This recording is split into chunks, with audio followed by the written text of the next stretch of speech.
Oi pessoal, estou eu aqui de novo para apresentar para vocês um outro livro que eu acho muito importante para caso vocês queiram entender melhor a dinâmica do estoicismo, que é esse livro aqui, ó. Eu apenas citei ele num outro vídeo, mas eu quero falar um pouco melhor sobre ele, que é Epicteto e a Sabedoria Estoica, de Jean-Joël Douot, da Edições Loyola. É um livro relativamente grosso, tá vendo? Ele tem exatamente 240 páginas. E eu pessoalmente eu gosto muito dessa coleção Leituras Filosóficas. Ele tem uns títulos muito interessantes. Esse livro especial, ele fala sobre Epicteto. E é um livro único do meu ponto de vista, porque é muito difícil você encontrar literatura que fale sobre Epicteto. Essa daqui é uma das poucas exceções. E esse livro, ele é dividido em alguns capítulos que mostram o pensamento epictetiano. Então você tem, por exemplo, o início falando sobre um pouquinho sobre o estoicismo, ele faz uma introdução sobre o estoicismo, mas não é nada aprofundado. Depois ele começa com o pensamento epictetiano propriamente dito.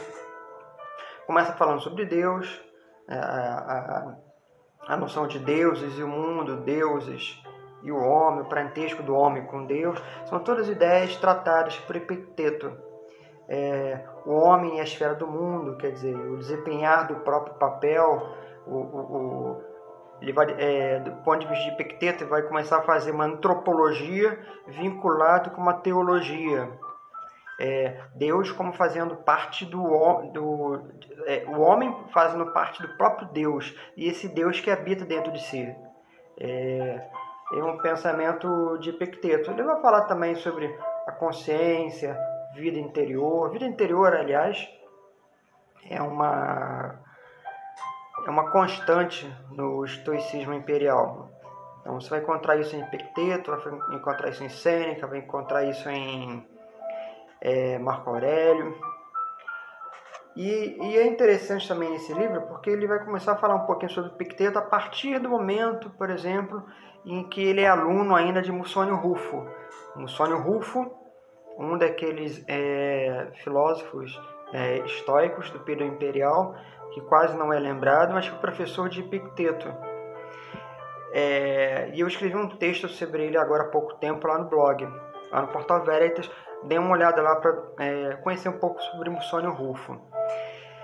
O que eu acho muito interessante desse livro é porque, assim, Epicteto não é um autor difícil de se ler, embora muitas vezes ele tenha características que são muito próprias, muito próximas e muito próprias de autoajuda. Epicteto lembra muito autoajuda, em muitos sentidos. E ele tem na verdade é Arriano, né, que escreve sobre Epicteto. Ele escreve de uma forma não sistemática, assim como todo o estoicismo imperial. Então ele se torna até um livro gostoso de se ler, e especialmente com relação a quem gosta mais de teologia, porque ele... O computador que bloqueou. Porque ele faz um apanhado do pensamento teológico de Epicteto. E essa é uma coisa que depois esse autor, o Jean-Joël Douot, ele vai falar sobre isso depois lá no final do livro. A relação que Epicteto tem com os cristãos, por exemplo. Lá no final do livro, ele tem especialmente 3 capítulos que eu acho muito interessantes. O primeiro é o encontro com o judaísmo, onde o autor vai começar a fazer um paralelo com Filo, e a partir de Filo traçar as características estoicas que tem dentro de Filo, que na verdade também era um judeu. Então, o que existe do estoicismo dentro do judaísmo, dentro do farisaísmo de Filo. Esse é um trabalho que o autor faz nesse livro, que é bem interessante. Tem uma outra parte desse livro, um outro capítulo, que também acho bem legal. Ele vai começar a falar sobre estoicismo e cristianismo, as articulações. Então ele vai citar Tertuliano, que dizia que Sêneca é um quase nosso, quer dizer, é quase um cristão, na verdade, né? Vai citar São Jerônimo, quando, por exemplo, São Jerônimo vai começar a trabalhar as ideias dos indiferentes, e lembrando que os indiferentes é um conceito básico, fundamental dos estoicos, assim como também dos cênicos. E esse livro, então, nesse capítulo, ele trabalha sobre essa ideia de Jerônimo. E, finalmente, lá no final do livro, ele traça um paralelo do estoicismo na época moderna. Então, ele começou a falar, né, sobre Santa Teresa d'Ávila, por exemplo, que chamava Sêneca, por exemplo, né, de meu Senequinha, pra vocês verem como é que era a proximidade de Sêneca com o pensamento cristão, especialmente na Antiguidade, mas também na Idade Média, Idade Moderna. São Francisco de Sales tem todo um trabalho que elogia, por exemplo, Epicteto. Isso mostra nesse capítulo. São Francisco de Sales tem várias passagens deles em que ele faz menção a Epicteto, e elogiando, né, Epicteto como se ele fosse realmente um cristão, uma coisa que ele nunca foi.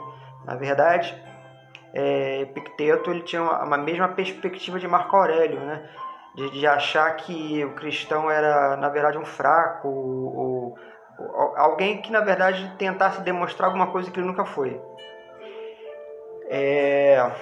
Daí ele parte, então, para um outro autor da Idade Moderna, começa a falar sobre Guilherme de Vair,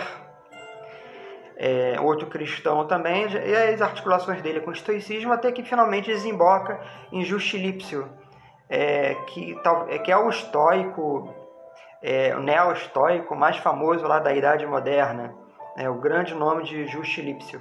Então esse livro, ele fala sobre Epicteto, ele tem todo um desdobramento, especialmente sobre a teologia e a ética de Epicteto, passando por Monsônio Rufo, sobre a articulação dele com Deus, o homem, o papel do homem no mundo, e essas questões todas. E acaba o final, então, no livro, falando sobre o passar do estoicismo com os séculos.